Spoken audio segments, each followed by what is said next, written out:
Hello， 大家好。7月的扑克牌主题子弹笔记收到很多返图，简直又快又好，非常感谢。这次终于破译了 B 站私信的奥秘，原来设置自动回复之后，大家打个招呼就可以顺利发送图片了。之前为发送失败而着急的同学们，抱歉。上周末看了一通老瑞阿姨的视频，她好有意思。其中一期的主题是在外国当外国人是啥体验，给了我现在这支视频的灵感。看过前几期聊天月刊的大家都知道了，我现在在安哥拉工作，不过这不是我第一次出国，之前我留学过葡萄牙，两个葡语国家有些许相似之处，可能还是那时的新鲜感更强烈一些。今天就来想当年一下。我老家是个小地方，早些年网络也没现在这么便利，大家消息都相对闭塞。初中时隔壁班转来一个韩国男生，好像是由于父母工作原因过来的，刚到那几天引发了学生们的大围观。之后来了一位黑人外教，也教我们班，感觉学校给他的待遇不错，生活挺滋润。后来我似乎在电视上又看到过他，好像转战省台综艺去了。这些应该就是我和外国人比较早的接触。上了大学，葡语专业，外语院校嘛，校园里虽然还是中国人居多，但不少老师同学是来自世界各地的。食堂里时常见到外国人熟练地说这个2两饭。我们学校葡语专业的大三不在本校读书，都出国或是去澳门交换。我去了葡萄牙科因布拉大学，上的是语言班，因此班上没有本地人，占多数的倒还是中国人。这样一个黄皮肤居多的教室里，有次课上聊起文化差异，一位中国同学说中国人如何如何，而这边的外国人如何如何。老师纳闷，外国人啊，你是说葡萄牙人？是的，别搞错了，现在他们是本地人，我们才是外国人。当外国人是啥体验，当然要看你去的是啥地方。和国内一样，大城市的外国人多，人们对街上的异域面孔见怪不怪，小地方的人则会给予些特别关注，店老板们都更容易记住你。常会有路人挥手跟你说你好，好像没人告诉他们，咱们在国内其实日常说嗨 hello， 跟外国人才说你好。除此之外，也有打招呼的时候说こんにちは、안녕하세요之类的，毕竟分不出来中日韩国人嘛。这些都是常规操作，我甚至还遇到过一位跟我说皮卡皮卡。很好，你引起了我的注意。这几年韩国文化输出很成功，爱豆们在南美有很多粉丝。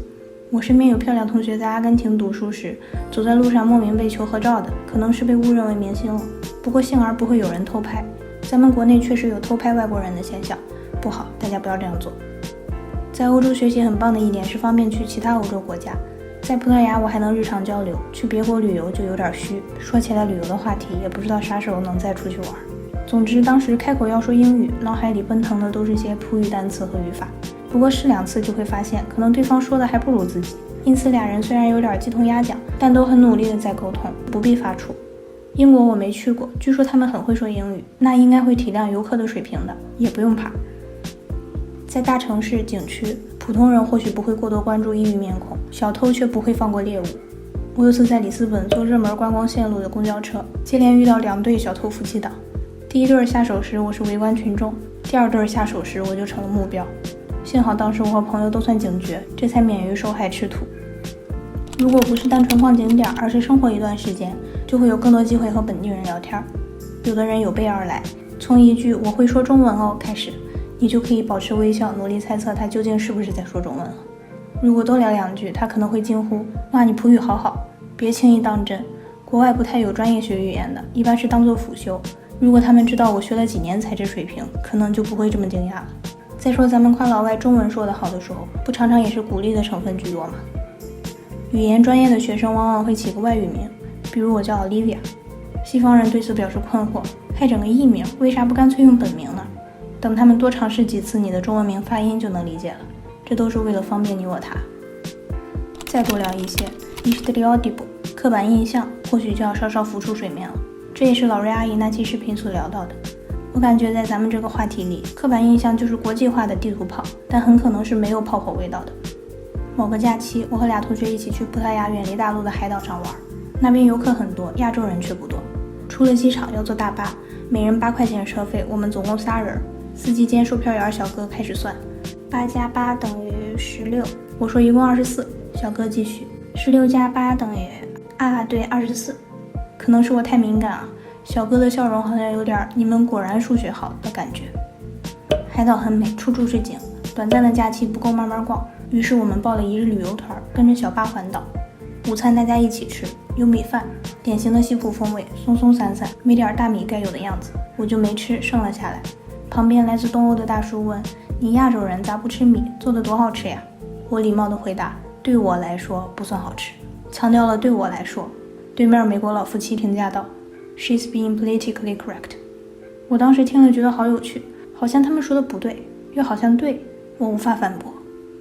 类似的刻板印象还有很多，让人诧异的一个是中国人吃猫，对，甚至不是狗，是猫。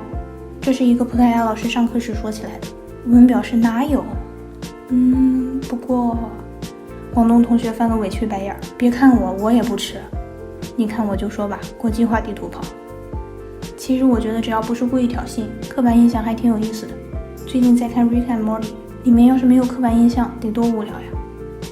除了交谈，日常生活的方方面面也都会提醒你自己是个外国人。贴面礼有次我忘了先贴左边还是右边，差点亲上去。记住了要先凑向左边，却又猜不透对方会贴单面还是双面，还是左右左三面。幸好他们一般不会为难外国人，基本款双面居多。公交站信息很少或是看不太懂，路线得上网搜寻或多做几次摸索。葡萄牙特色碎石子路，澳门议事亭前地同款，颠不坏行李箱算他输。夏令时晚上8点日不落，但店铺都按时关门，夜生活选择如此匮乏，难怪本地人爱蹦迪。商场里瘦小点的亚洲女生买衣服犯愁，此 S 码非彼 S 码。本地乳制品挺好，但零食花样不够多，火腿腊肠都有，要买火腿肠还是得去中国超市。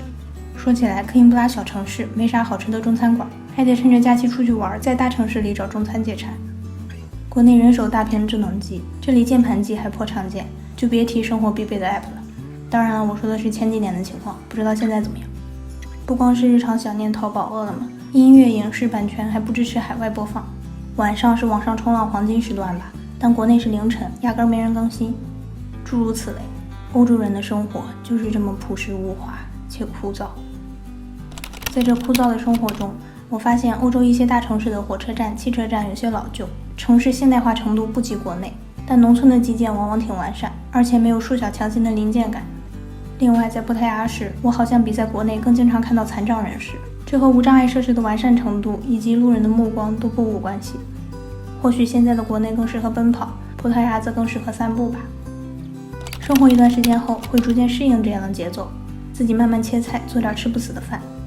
放学后去河边散步，坐在草地上晒着初春的太阳，看别人玩遥控飞机，或是去露天咖啡座点个葡式蛋挞配嘎浪，俩人一聊一下午。